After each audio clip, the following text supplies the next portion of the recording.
Уважаемые гости и участники Московского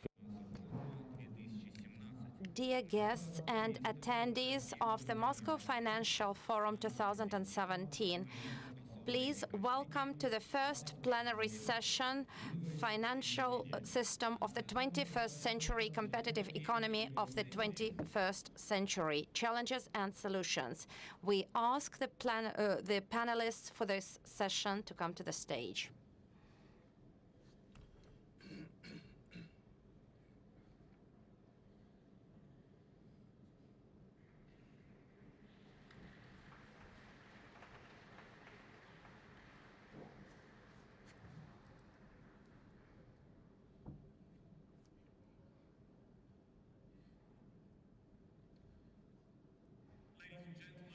Welcome to the first plenary session of the Moscow Financial Forum. Thank you very much indeed for being here. We have a great panel for you, which we will hear from in just a moment. In a moment, we'll be hearing from the Prime Minister. But first of all, let me introduce the panel to you. Immediately on my left, I have David Lipton, First Deputy Managing Director of the IMF. Next to him, Sergei Sobyanin, the Mayor of Moscow. Then we have the Minister, Anton Siluanov, the Minister of Finance for the Russian Federation.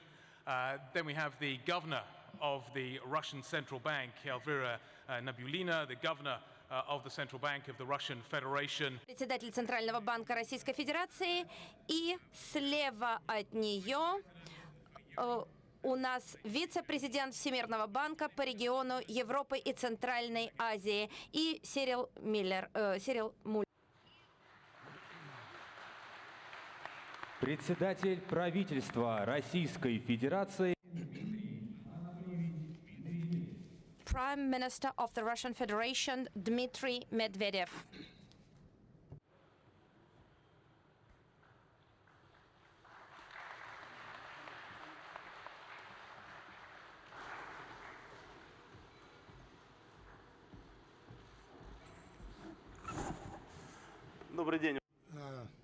Good afternoon, dear friends, ladies and gentlemen. I'd like to welcome you wholeheartedly in our capital, the largest financial center of our region of Eurasia. And it's very good that this forum has been organized on the eve of the 170th anniversary of Moscow. I do hope that our partners from international organizations, our guests, representatives of business, science, expert community will be able not only to work efficiently, but also to get to know our modern Moscow better. Today we are facing challenges, certain challenges, and on how we solve them will depend the world economic development, not only in the nearest future, but in the long run as well. The financial markets are a very important element of such development. I'll be frank with you. The political context to look for such solutions is not the most favorable. We've seen much more calmer and tranquil periods of time, but one should work in all kinds of environment, and you do understand what I'm talking about, and we highly appreciate the trust of foreign investors who are still working in our country, because Russia is capable of developing itself even when the restrictions are in place, and sometimes they are of a beneficial nature for us, but restrictions are not a good thing. Is not a good thing, and it's a debt and situation, as we've mentioned it before. But according to the Rosstat estimation, the GDP growth in the second quarter of this year has been accelerated up to 2.5% comparing to the same period last year. Investments has increased up to 6.3%. The foreign trade dynamics is gaining its dynamics, and the foreign trade of Russia, which is not linked to gas and oil, in the first half of 2017 has increased up to 25%. It's a good thing, and it demonstrates the restoration of our economy. But this is not enough for us. Our task is to reach the growth which could be not only compared to the world average, but which could beat this kind of world average. And we do have mechanisms to achieve this. First and foremost, the maintenance of favorable macroeconomic environment. Today, we are talking about record low of inflation for Russia and the budget deficit, which is rather moderate and which is going down. The main principle of our budgetary policy is still the improvement of structure of our costs and the implementation of projects of high priority. The draft project for the next 3 years, we are developing it presently, is almost ready, and it's more balanced and it's more sustainable vis-à-vis risks which we are facing. We will not be spending money from our reserve funds, and which is good for us. And I'd like to, using this opportunity, to thank Finance Ministry and other agencies for their rather hard work on developing our budget. It's a very tough job for any country, for any budgets. We are less dependent now on the ups and downs of world oil price, and we have reflected in our budget new budgetary rule. Second, creation of favorable conditions for business development. It's a never-ending story. First of all, we are talking here about predictable and transparent tax policy. We are regulating non-tax payments. We are restricting tariffs and the tax burden on taxpayers will not change, and our budget reflects these principles. We will keep reforming control and supervision function, which should be aimed at prevention rather than punishment. And we are planning to send the draft law to our parliament coming fall. We do understand that this is very important if we want to improve the business climate in our country. Third, we've proposed certain additional measures in the investments area, and I mentioned these measures at the investment forum in Sochi. This year, we've expanded the SMEs crediting program. July-August has witnessed more than 10 billion additional rubles, and by the end of this year, we're planning to reach the target level of additional 50 billion of rubles. In the future, we will launch such a mechanism as project financing factory. We are planning that the general total volume of crediting will be rather considerable. Here, working together with the Bank of Russia, the federal budget for 2018-2020 to support new investment projects. We will set aside more than 47 subsidies with the total financing level of 70 billion rubles annually. These resources should be used efficiently thanks to the Vneshekonombank participation and a shift to the project financing factory, as I have mentioned already. The SME crediting program and this project financing factory are structured in such a way as to limit or exclude the possibility for bureaucrats to affect the decision-taking process. Here we should involve only market mechanisms. By the mid of 2018, we will launch the implementation of infrastructure mortgage project, which should increase the investments, private investments in infrastructure. And we keep consolidating the sustainability of our financial and banking system. You know our central bank and government decisions in this area.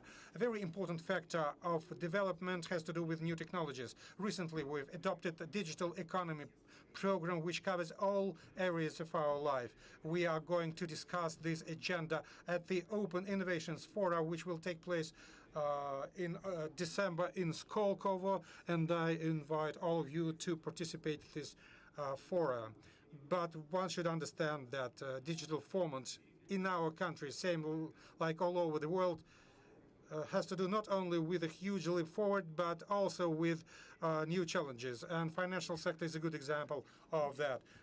Blockchain technology, cryptocurrency, the so-called smart contracts. On the one hand, they're expanding the market opportunities, but on the other, the lack of common rules how to use these tools creates and generates new threats for such markets.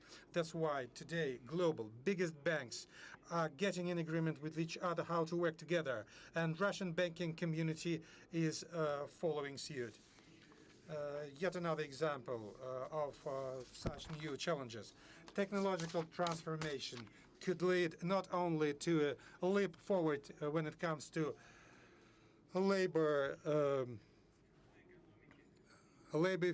efficiency on the basis of a digital economy, but it could kill the entire professional areas. It could polarize the incomes, and for us it's very important for our key institutions like education, health, social support and employment support should be ready to face such challenges, and we should modernize our state apparatus, which will help us to shift to digital format all day-to-day routine services. For example, elements of digital administration of incomes has allowed us to increase the tax collection and the collection of other payments to budget, and the administrative procedure has become more business and people's friendly. I don't want to abuse your attention. You have the entire agenda, specific agenda to discuss too at this forum. I just touched upon a few aspects of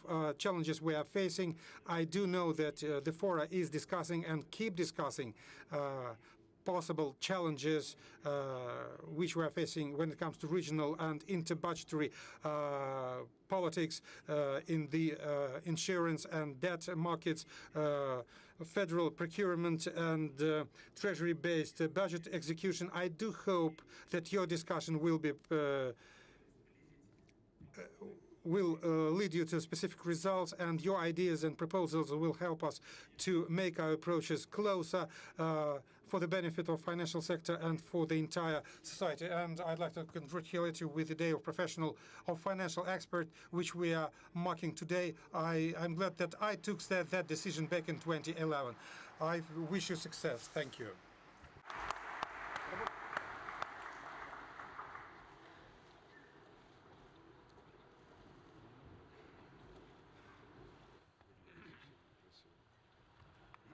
So, ladies and gentlemen, since the financial crisis, we have coordinated global economic growth. That is no mean achievement, let me assure you. We've come a long way relatively quickly, and the outcome is certainly more favorable than some had predicted. Yet, that growth remains in some ways fragile. Let me just give you one example. This morning, the US 10-year is trading close to 2%. We haven't seen that for 7 years. That is a note of caution for the global economy. We're not out of the woods yet by any stretch of the imagination. Let's put it this way. There are many opportunities, but there are many threats as well.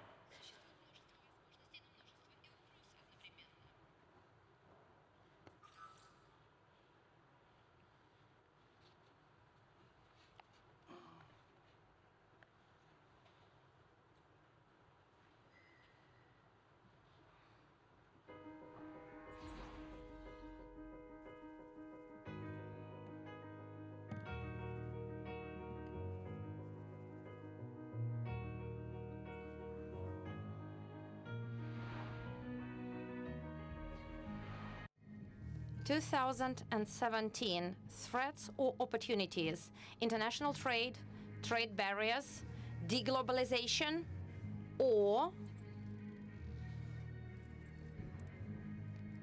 customization and localization instead.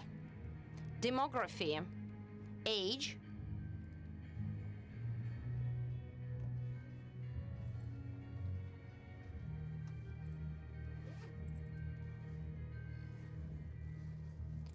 aging population, or efficient employees. Urbanization, overpopulated, poor ecology, abandoned villages, concrete jungles, or prosperous megapolises, comfortable environment for living, inclusivity and involvement. The major share of the global GDP is created in the cities. Automation and robotization. Machines rebel. Robots instead of people. Or is it productivity increase? Qualitative leisure. Distribution of welfare. Growth of inequality, or equal opportunities. Education and healthcare access. What economic policy will make it possible to take the challenge and use the opportunity?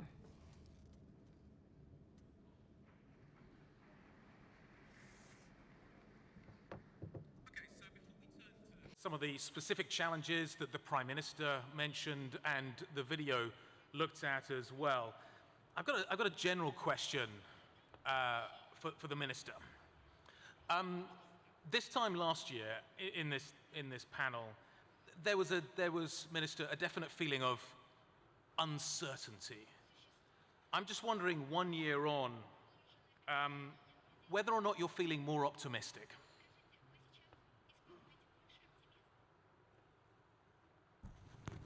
Добрый день.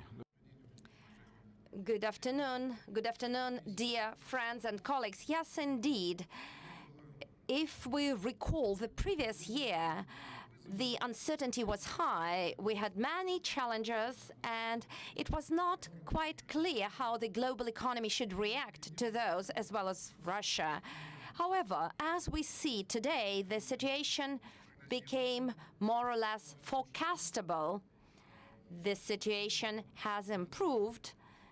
The international organizations forecast higher growth rates as compared to the year before. The global growth rate at 3.5% for this year and the year to come. So we see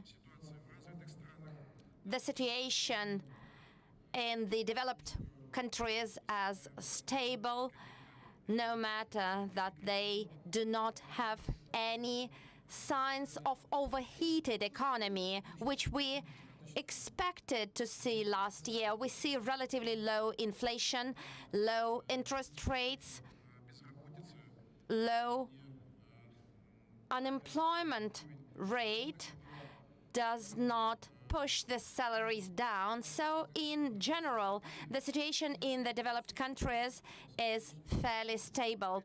Same story about the developing world. We see that the capital flows are stable, and the inflow rate is quite okay. And the issue is that during this stabilization period, the growth period, they need to adapt their economy, resolving the issue of lack of balance.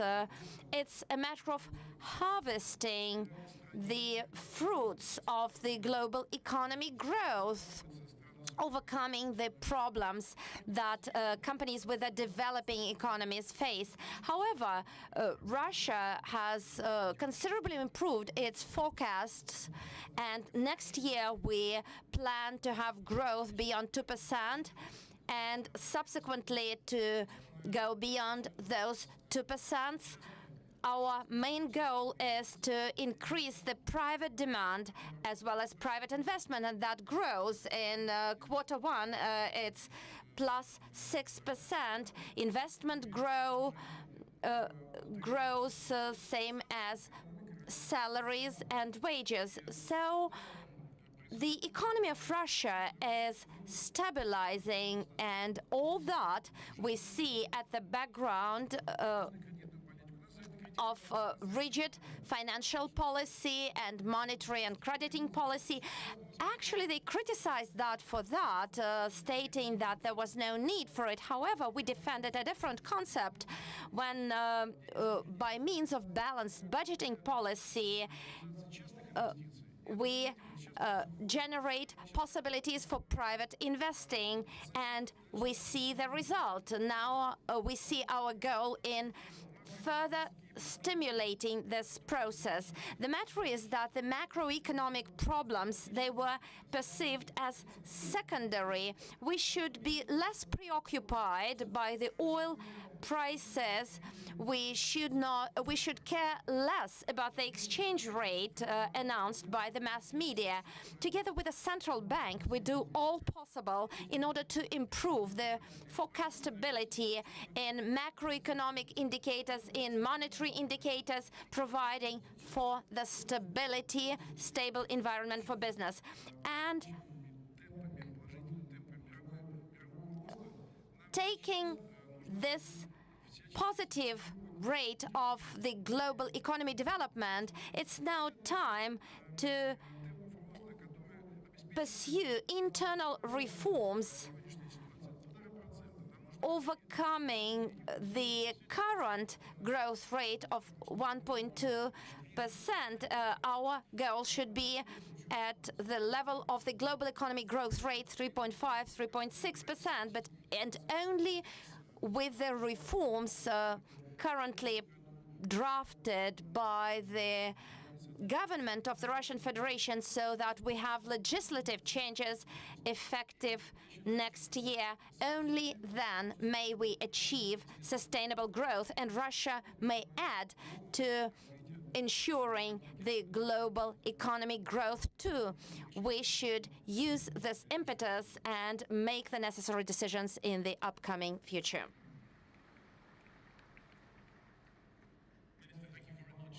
Indeed, and that is a fantastic launch pad to move on and discuss exactly what the secret sauce is that makes countries and their economies competitive in the global landscape that we now find ourselves with. Let's turn now to David Lipton. David, economies, countries face many challenges right now. It's difficult to navigate your way through exactly what is happening. And so I'm wondering what it is that countries need to offer. Is it low taxes? Is it flexible regulation? Is it ongoing structural reform? What is it, and where would you pinpoint and highlight the countries really need to focus at this point in time? Well, thank you, Guy. It's a pleasure to be back in Moscow and to be before this very distinguished audience. Let me try to set the stage for the rest of this discussion and get across 5 messages. First, as has been said by the Prime Minister and the Minister of Finance, the global recovery is strengthening. The IMF sees that process continuing, and that's going to provide relief and opportunities for countries that have been struggling. Second, for emerging market countries as a whole, this is a chance to resume or to speed up convergence of living standards, for living standards to begin to catch up with the living standards in advanced economies. Third, however, as has been mentioned and was mentioned in the video, there are new factors that are going to make this more difficult than before the global financial crisis, including demographic change, including the discontent in advanced economies that's leading to some sentiment for deglobalization, including the technological change that's been very rapid and where the future of technological change and its effect on the economy is so uncertain. Fourth, that Russia has prepared itself well for this moment. The Minister of Finance, the central bank governor sitting here have done an excellent job of managing Russia's public policy, making sure that the economy is stable. But for Russia to move from, we project that growth in Russia will be about 1.5% going forward, and that to get to the more rapid growth will require some course corrections, some invigoration of policies. So let me talk about those 5 points.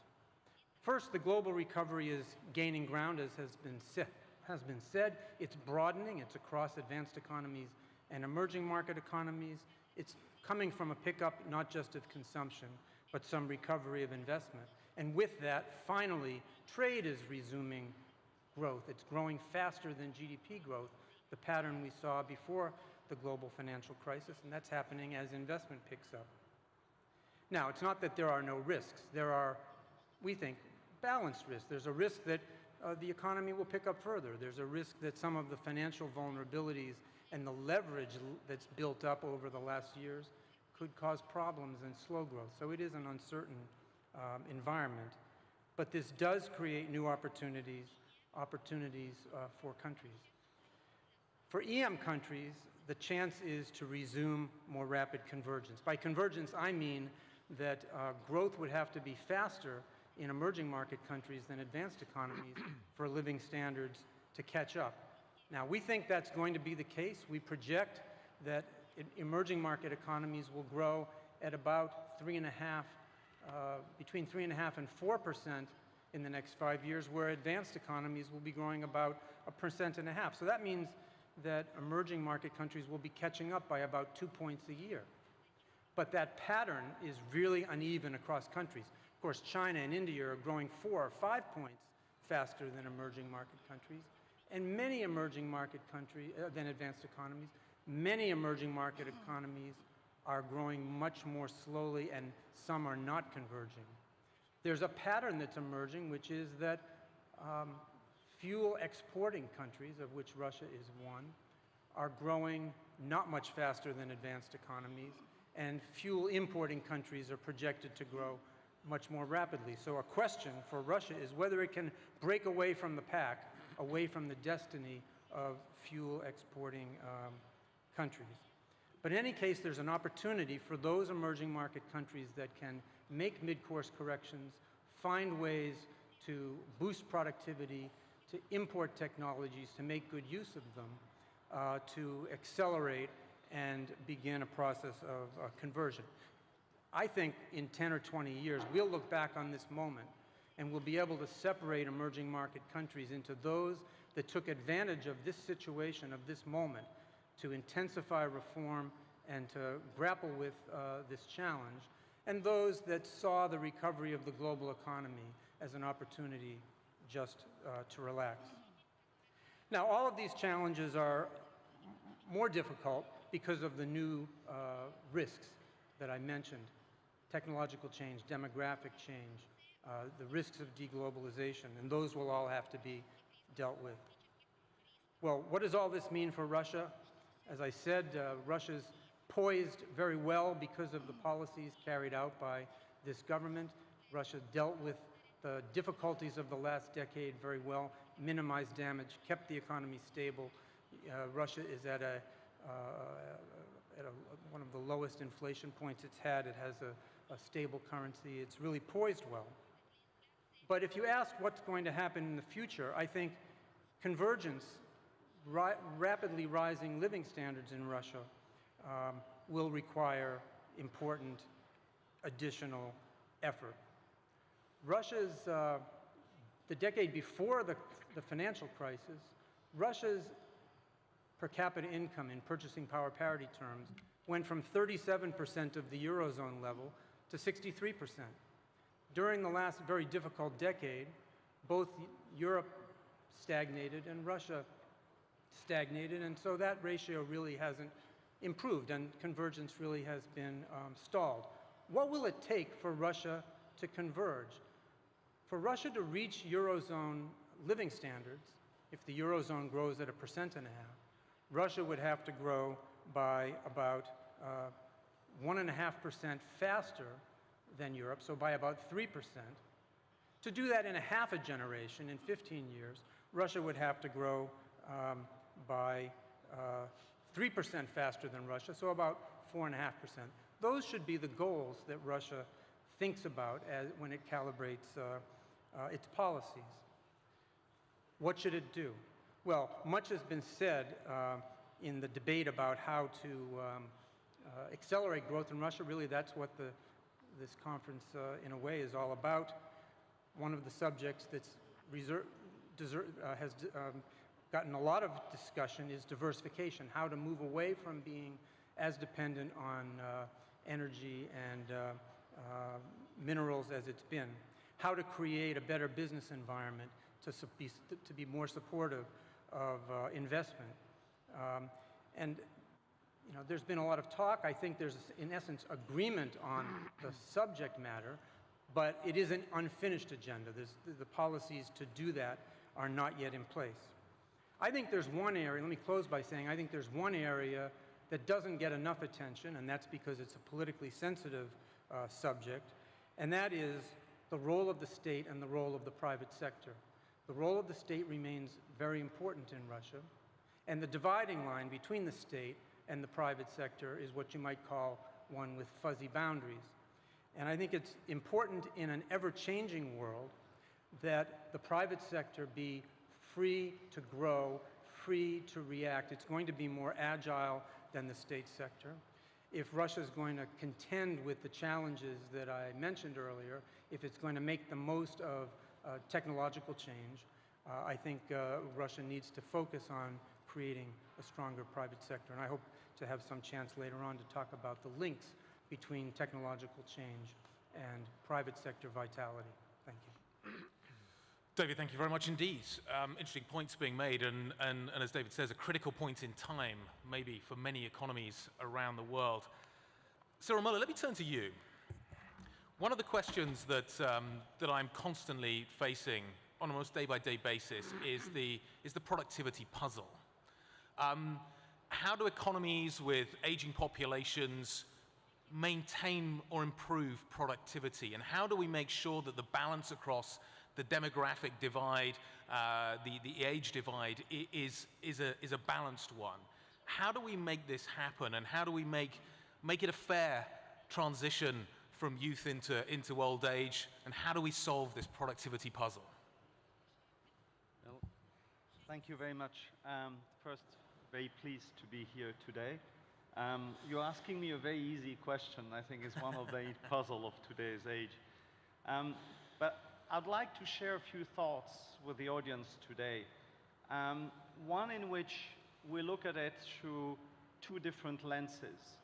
On the issue of productivity, we seem always to have a negative lens we apply to it on the challenges. We seem to see always threats and challenges. So I will share with you a few thoughts on those challenges, but I would like also to focus on some of the opportunities. And finally, I'd like also to make sure to share with you maybe a way forward in which one could look into these issues and realize the opportunities.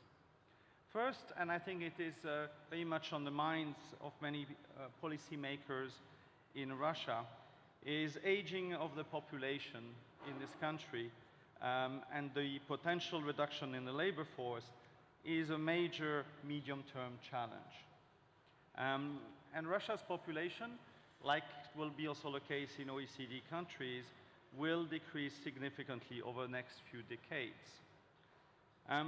I think we can learn from countries that are facing that challenge, and one in particular is Japan. And there are lots of discussions and reviews, studies on whether Japan's aging has been a reason for its poorer economic performance over the last 20 years. One of the latest studies actually contributed that only 1% out of the 7% in decline in growth was due to aging.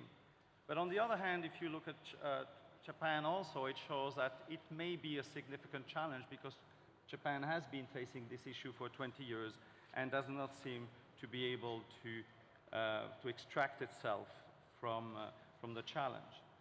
Now, in terms of the challenge per se, I think in terms of the aging, one of the absolute key challenges that Russia is facing is what I would say is the disappearing men in their 50s. So the health status of men in Russia in their 50s is significantly worse than in other countries.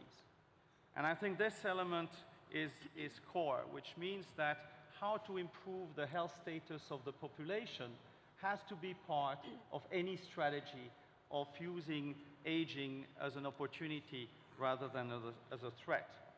In the case of Russia, attention to preventive care, changes in behaviors, reducing also inequality in health status will all have to be taken into account. The objective of living longer productive lives will therefore be closely correlated with the ability of people to stay healthy.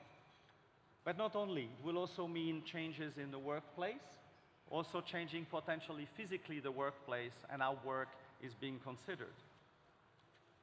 I see as a positive a trend that seems to be emerging in some economies, such as, for instance, Germany, in which the expected retiree cohort is significantly larger than the actual retiree population. So it seems that when older employees, older people have an opportunity to continue to work and be productive, they use that opportunity. And I see that as really one of the objectives that should be set so that people continue to live productive lives. The second part of the puzzle, which is Russia pays a lot of attention to, and the Prime Minister mentioned it, is around how to make sure that the younger populations are more productive. And into that, I see an opportunity that when you have smaller cohorts of children, you have an opportunity to improve their education. And so in that context, it will be extremely important that the skills of our younger generations be adapted to the new economy, which means a more emphasis on cognitive skills, more emphasis on innovation, more abilities of people to work with each other. Within this area, technology is obviously a key element. And when we think of our younger generation, but the whole labor force, I think the whole sector of the digital economy and IT is particularly important. I had the pleasure to visit yesterday in Moscow, Technopolis, an initiative of the city of Moscow that are showing actually how basically in a technopark you can bring technology to the benefit and to renewal of a city's economy. Now, a second challenge and opportunity that is related is to increase female labor force participation. When I mentioned Japan before, one of the key priorities of Prime Minister Abe has been to increase female labor force participation. And I think that element in Russia and in other countries has to be part of any strategy going forward.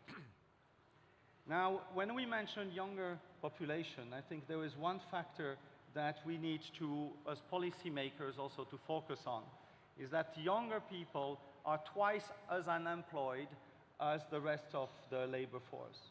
So in the countries, for instance, I work in, for instance, in the Western Balkans, in the former Yugoslavia, you will have unemployment rates of 15–20%, but youth unemployment rate of 30–40%. Russia is in a better situation, but it is actually to using to the maximum extent its younger population will be key to addressing that productivity challenge. Let me leave with you 4 areas where action by policymakers and will be needed. The first is how to incentivize older people in the future to work longer and live longer. The second is how can we make sure that as the population ages, that lower income and lower education do not become growing significant disadvantages as people go through life. The third challenge is, will societies be ready to use this opportunity of blending younger people, women, and older people together? And finally, the last thought I would leave with you is that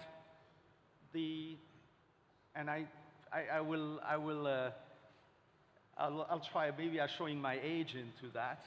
is that while we always try to compare younger with older, it seems that some studies show that there are still comparative advantages for older workers. For instance, the brain seems to get better at recognizing central ideas and the big picture. And if we keep our brain in good shape, then we find solutions faster as older people. So I think I want to live with you that positive thought, and maybe also as thinking as we are here together, that in history there was a time, and that is in the Greek time, and in the golden age in Greek philosophy and mythology was defined as the time of peace, harmony, stability, and prosperity when humans lived to a very old age. Thank you. Cyril, thank you very much indeed. I love that last thought.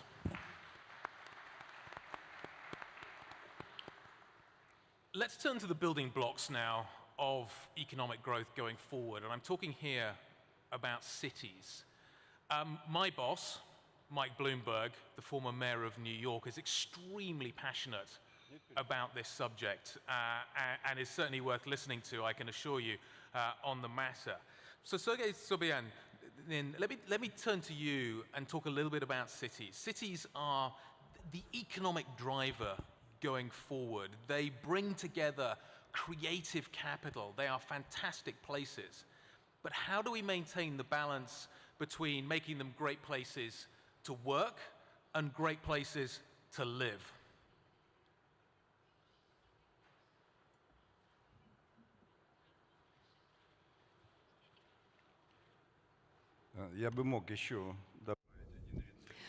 I think I could add another recipe to what my colleagues were saying about productivity growth and growth of economy of different countries, including developing countries.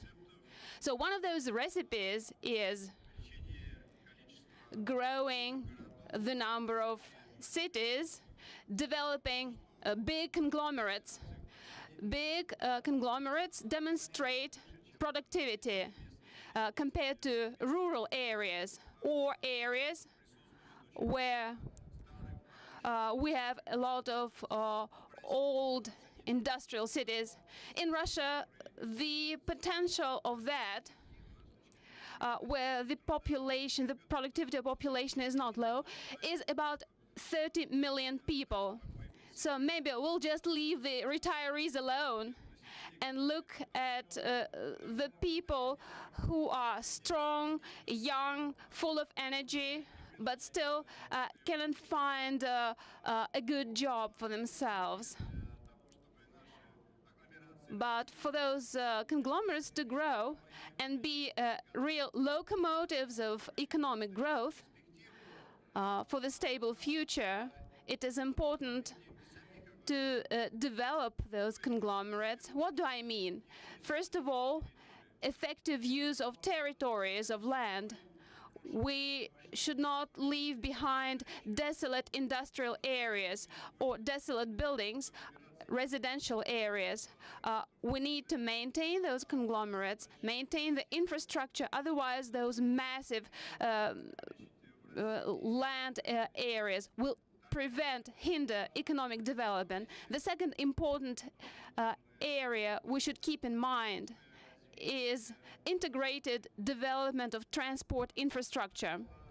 Usually, agglomerates include several municipalities or constituencies. It is important to develop not only the urban infrastructure, but the infrastructure of adjacent areas. For instance, we have this program of Moscow Transport Hub development, which includes both Moscow transportation system and federal highways and roads, and development of suburban routes, railways, and many others.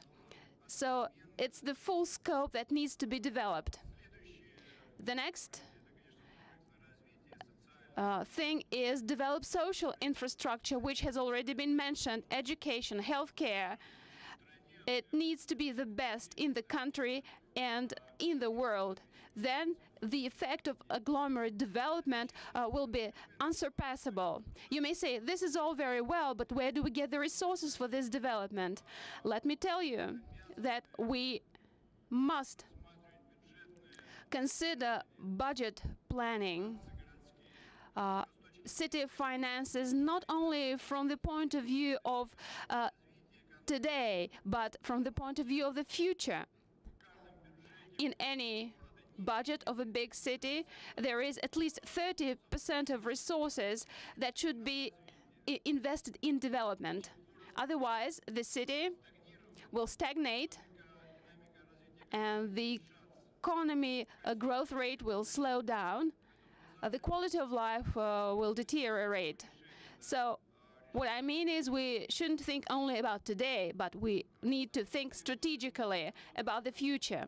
In the past years in Moscow, by decreasing the rate of current expenditures and by increasing the volume of investment, we have been able to reach the optimal budget performance, which helps us plan city development for decades to come in a stable way. Moscow is developing and will keep being the major drivers in the economy of this country.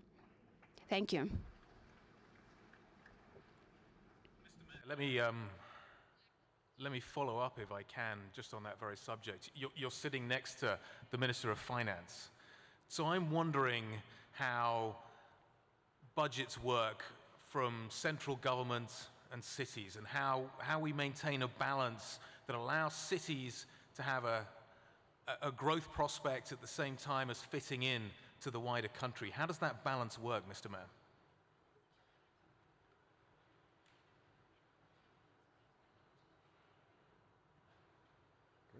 Yep.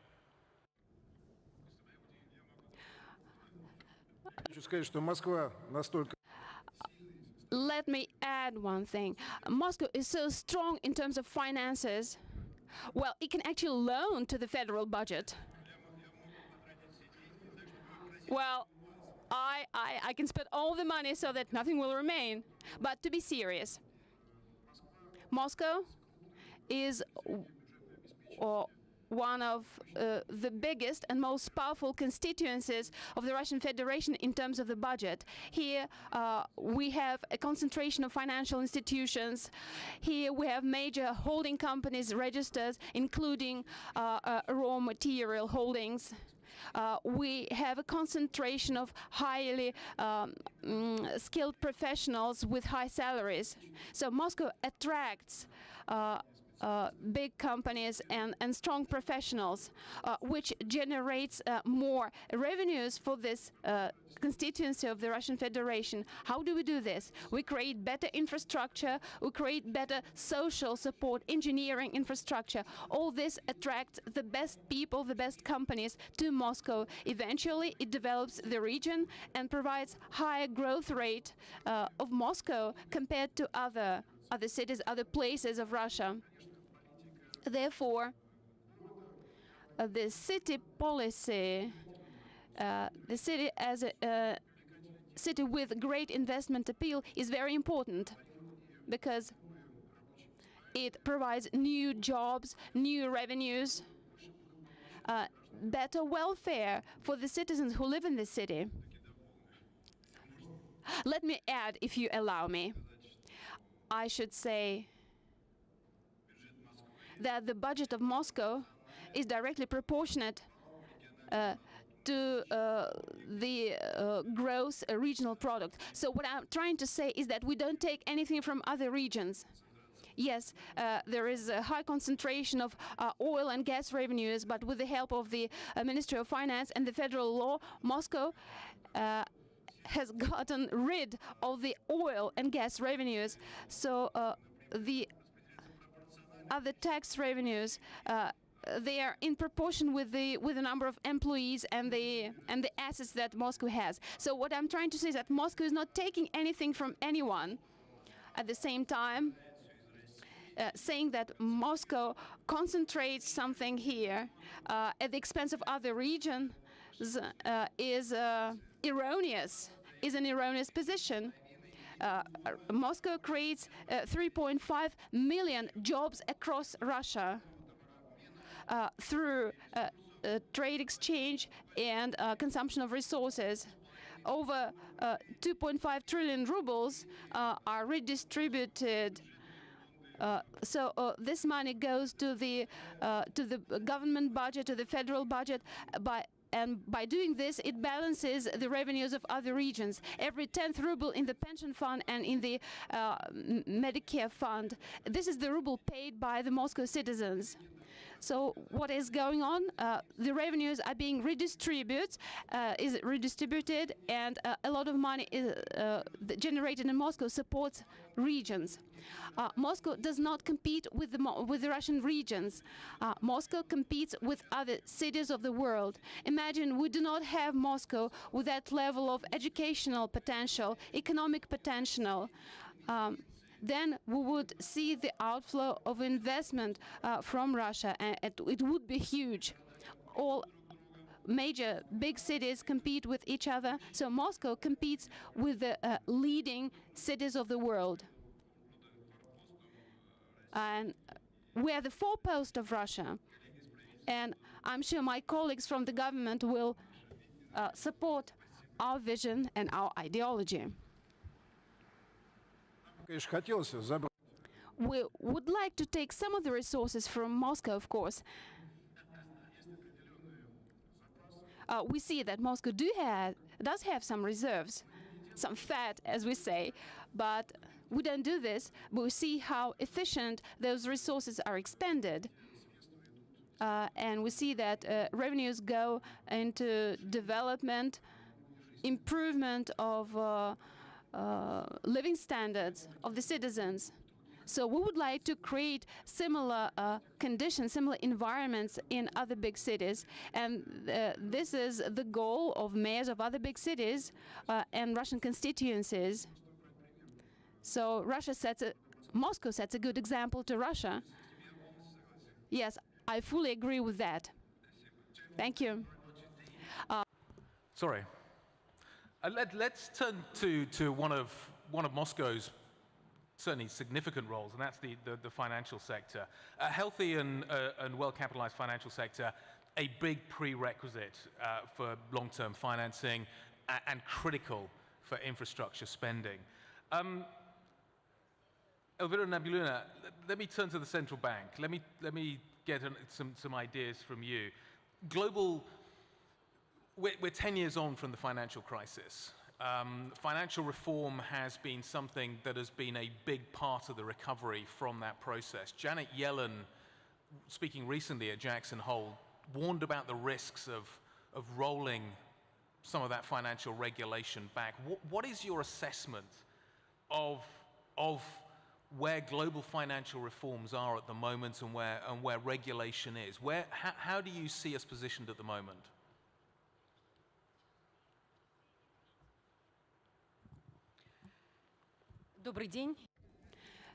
Good afternoon,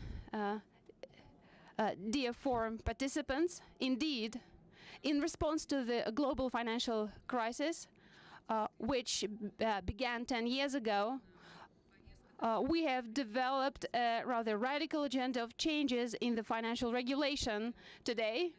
A question is often asked, how much those reforms have turned out to be efficient, and do they need to be revisited? This issue is important for Russia as well, because the Russian financial system is part of the global financial system. Our regulation complies with the international standards.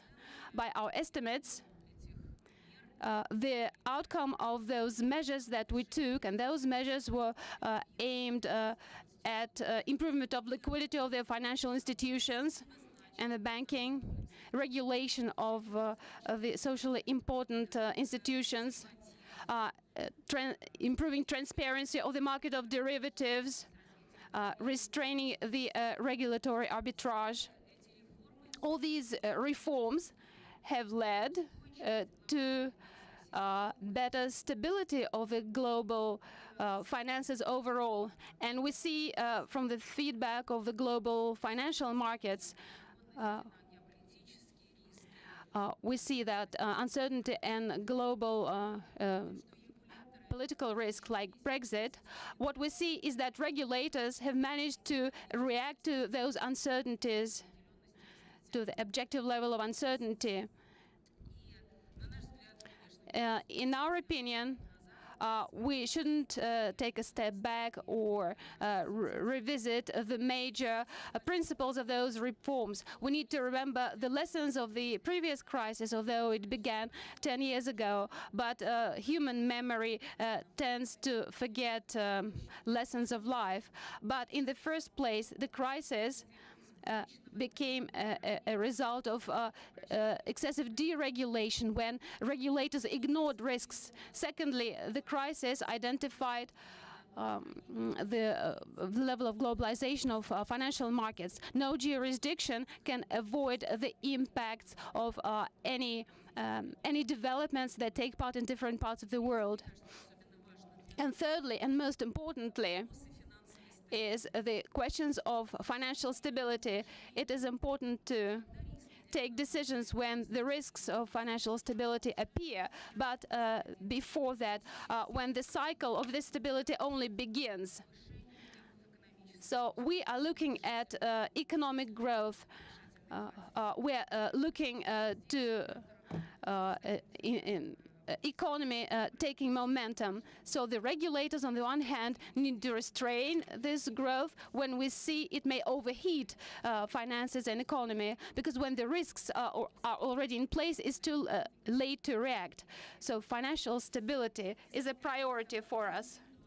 In spite of this positive feedback on what we have done, still two important issues remain. Number one is the price of regulation, the price of financial stability. We understand that this financial reform, which improved stability of the global financial system, were done through high costs of the banking sector and other financial institutions.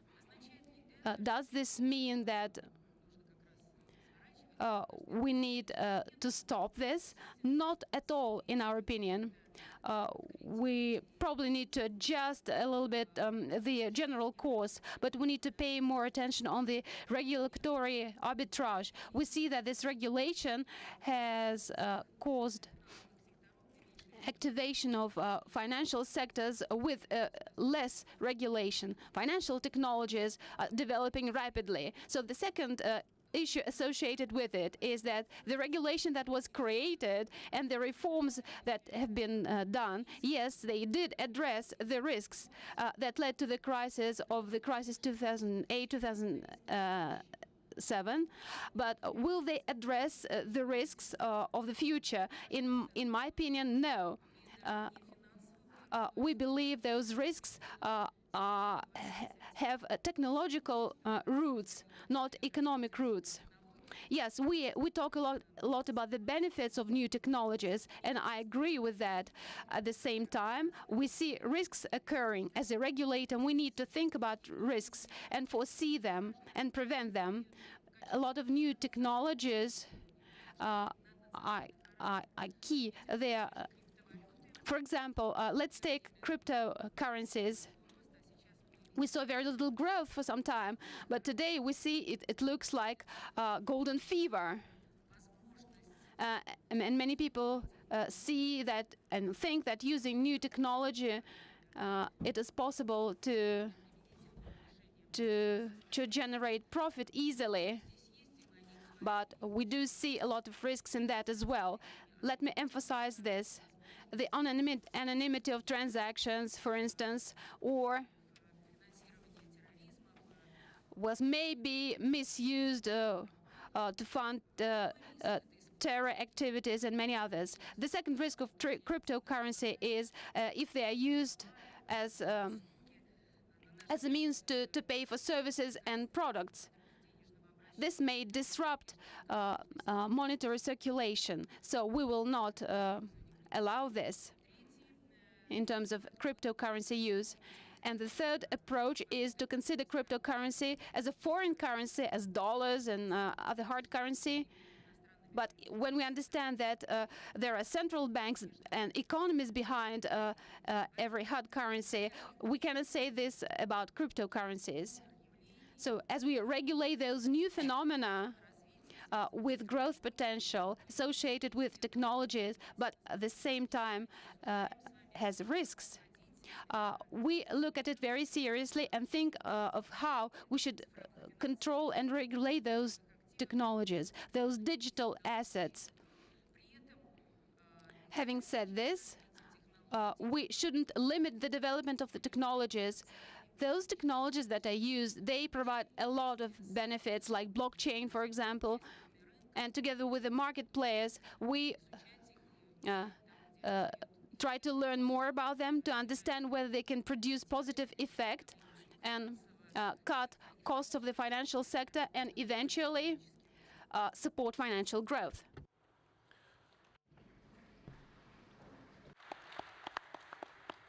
Madam Governor, thank you very much. Just a very quick follow-up, if I may.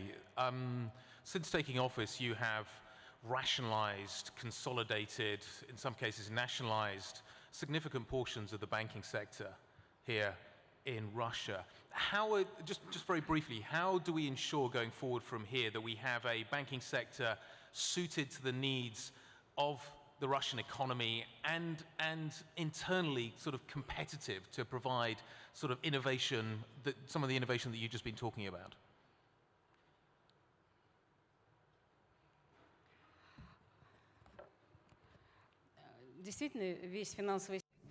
Yes, indeed. The whole financial sector does not exist independently.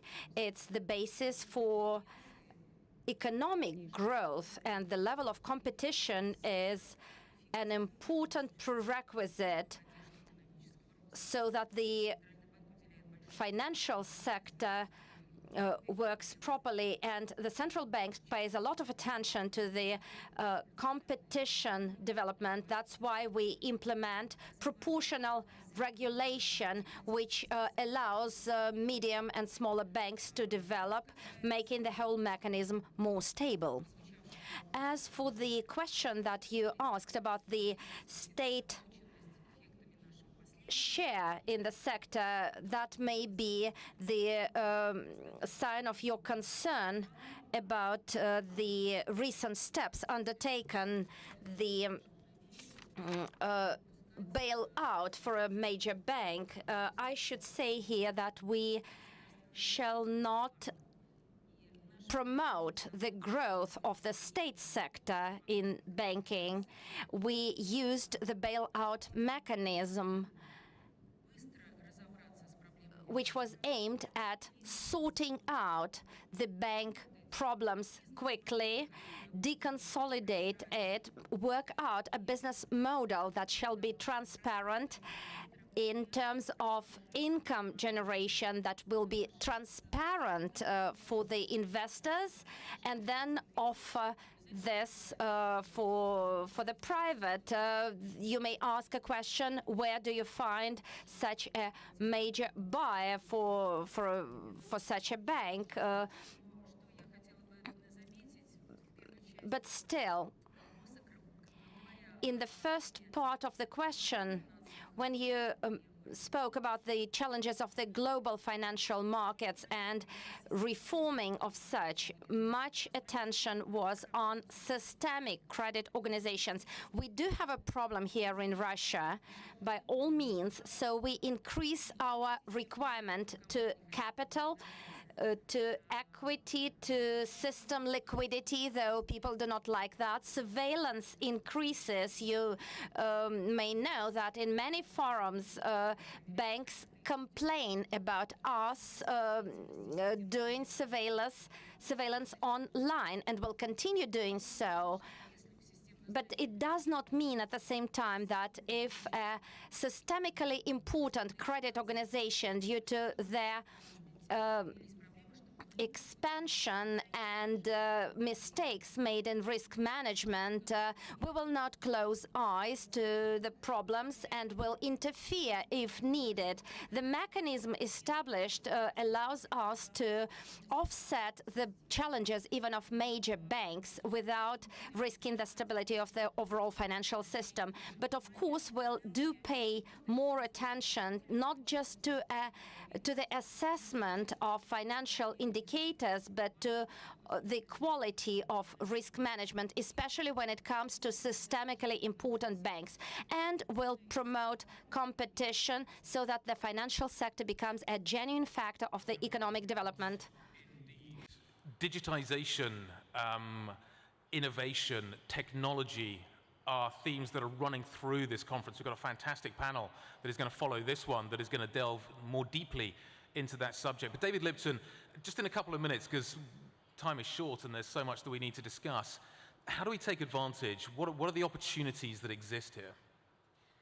Well, thank you. Let me pick up on the question of the uncertainty around technological change. There's no question that we're facing a period of vast technological change, and it may bring all kinds of productivity improvements, but it may also bring risks and vulnerabilities. So let me say a word or two about, generically, about how to think about technological change, and then a word or two about how that applies to Russia.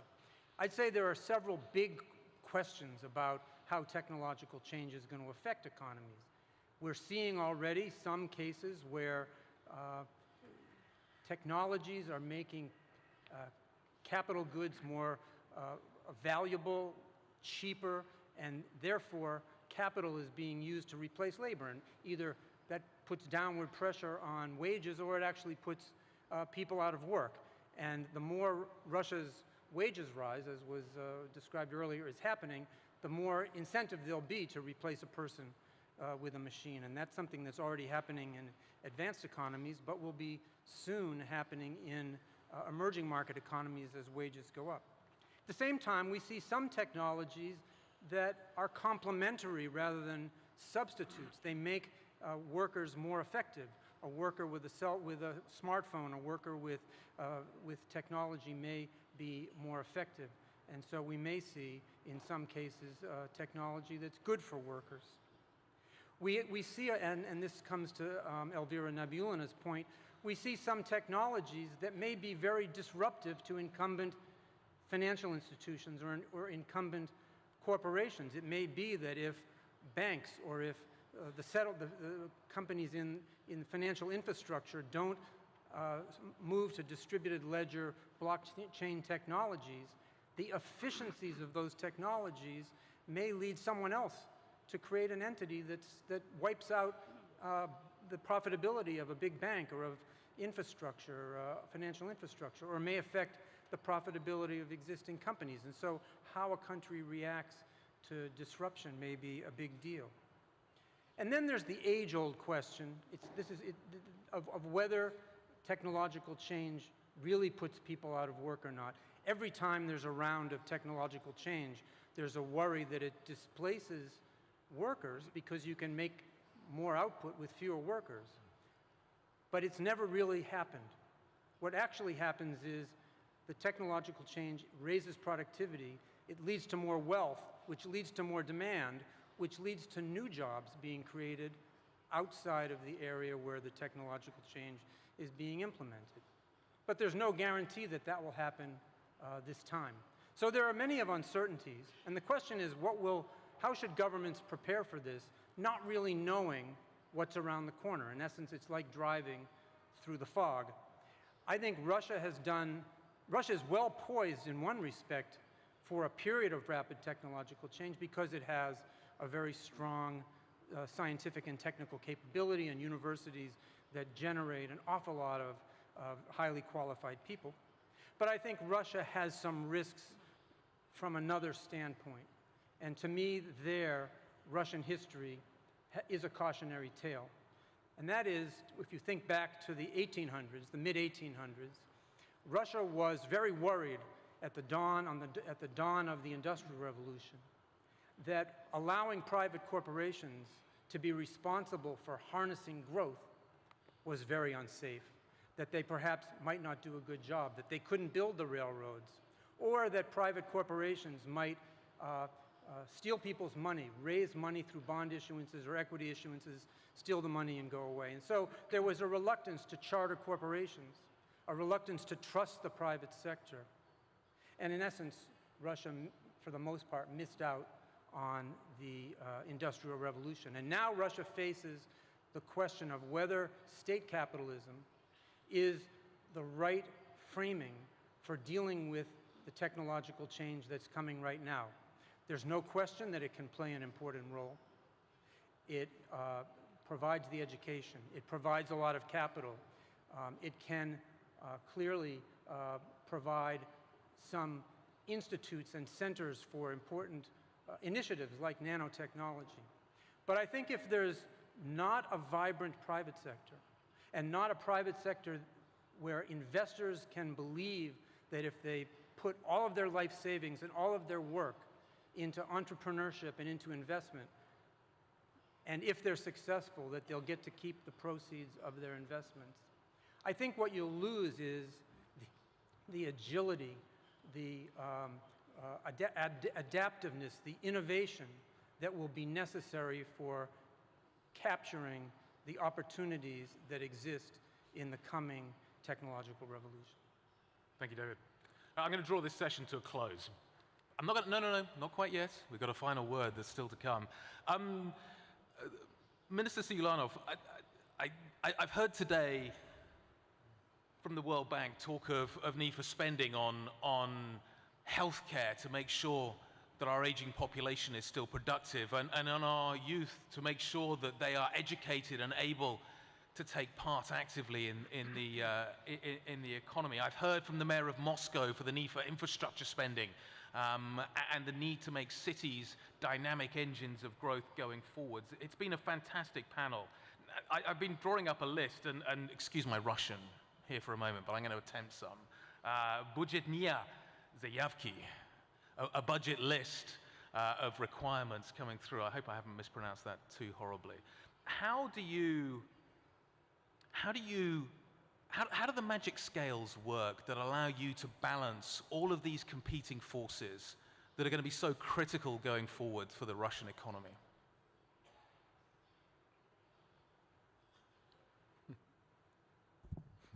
Ну, вы знаете, работает. You know, it works. It works, and I may compare the budgeting process with art. It is an art, indeed.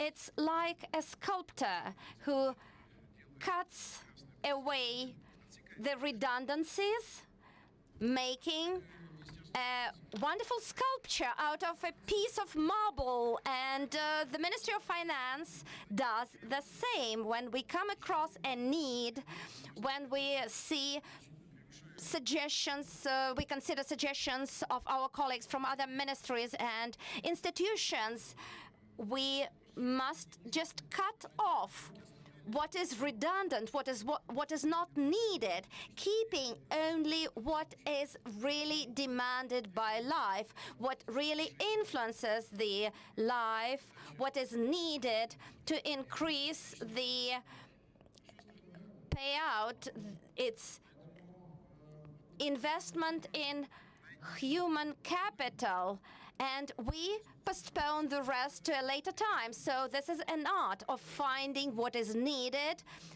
offsetting what is redundant, and that is quite meaningful. I should say that it's very important who does it. We need real craftsmen, and we have them here. These are the people of the Ministry of Finance. These are the people who do the budget. And I would like to use this opportunity to congratulate all of you with the Day of Finance. These are all our colleagues from the central bank, everybody who is involved in decision-making in the financial area. This is our today's celebration, and Much in future will depend on how efficiently we use their finances, and that will predetermine the development of the region and the country. Congratulations, thank you. Congratulations, and I believe that next time the music for the video will be more optimistic. I hope so. Ladies and gentlemen, this has been a fantastic springboard for the rest of this event. I would like to thank our panelists.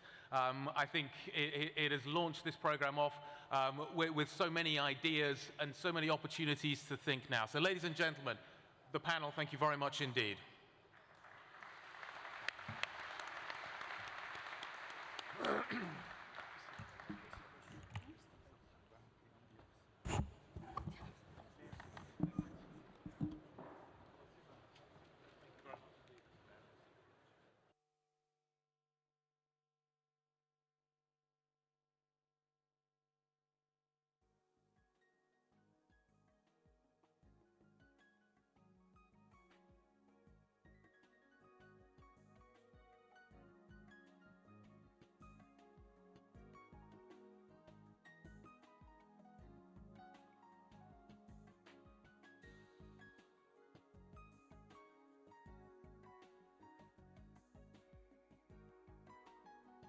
Ladies and gentlemen, we're going to be starting our next panel very, very shortly. So we're going to do a bit of a set change, and then we're going to bring our next guests on. The first panel, in some ways, acting as a fantastic launch pad. We're going to be talking about digitization, and we're going to be talking about some of the key elements that are going to take the financial sector forward. We've just been hearing a great deal about the blockchain and what impact that is going to have. It is going to impact so much of what our panelists have just been discussing, and will lead, hopefully, to some amazing innovation that are going to take us further forward. So as we just make a very brief set change, I'd like you to think about some of the opportunities that lie ahead for us.